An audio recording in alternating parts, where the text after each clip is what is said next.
బాబు సర్కార్‌కి అతి పెద్ద షాక్. ఇవాళే పేపర్‌లలో హెడ్డింగులు వచ్చినియి, టీవీల్లో బ్రేకింగులు వచ్చినియి. ఇంకేముంది, మిథున్ రెడ్డి మరి కాసేపట్లో అరెస్ట్ అవుతాడు అన్నటువంటి. ఎందుకయ్యా అంటే ఏదైతే లిక్కర్ కుంభకోణం కేసులో మిథున్ రెడ్డి పాత్ర ఉందని చెప్పేసి ధృవీకరణ అయిపోయింది కాబట్టి అతన్ని అరెస్ట్ చేస్తామంటే తను హైకోర్టుకి అప్రోచ్ అయ్యారు. హైకోర్టు తనకి ముందస్తు బెయిల్ ఇవ్వడానికి నిరాకరించింది, కొట్టివేసింది. దాంతో తను సుప్రీంకోర్టును అప్రోచ్ అయ్యారు. ఈ లోపే ఆయనకి దాన్ని ఏమంటారు, ఇతర దేశాలకు వెళ్లకుండా లుకౌట్ నోటీసులు ఇవ్వడం లాంటివి సంభవించినాయి.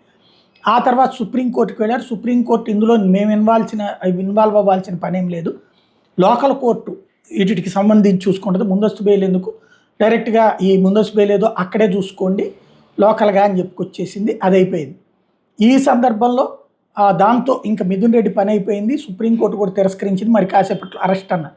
ఇప్పుడు తాజాగా ఏసీబీ కోర్టులో స్పెషల్ ఇన్వెస్టిగేషన్ టీం ఒక మెమో వేసింది. ఏమన్నాయి అంటే, మిథున్ రెడ్డిని అరెస్ట్ చేస్తాము, ఈ ప్రాథమిక ఆధారాలు ఉన్నాయి కదా, వాళ్ళు చెప్పారు వీళ్ళు చెప్పారు వీళ్ళందరూ చెప్పిన దాని మీద అతన్ని అరెస్ట్ చేసి విచారించాలి, మాకు వారెంట్ ఇవ్వండి, అరెస్ట్ వారెంట్ ఇవ్వండి అని అడిగింది. దానికి ఏసీబీ కోర్టు తిరస్కరించింది.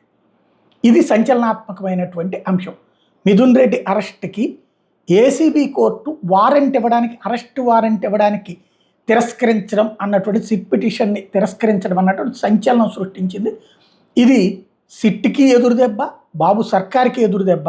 మరి ఇప్పుడు కింద కోర్టు ఇవ్వట్లేదని వీళ్ళు హైకోర్టుకు అప్రోచ్ అవుతారా? అక్కడ ఇవ్వకపోతే అప్పుడు వీళ్ళు సుప్రీంకోర్టుకు అప్రోచ్ అవుతారా? అప్పుడు ఆయా న్యాయస్థానాలు ఏమంటాయి చూడాల్సింది. ఎందుకంటే ఇక్కడ వారెంట్ ఇవ్వాలంటే ప్రాథమికమైనటువంటి ఆధారాలు ఉండాలి.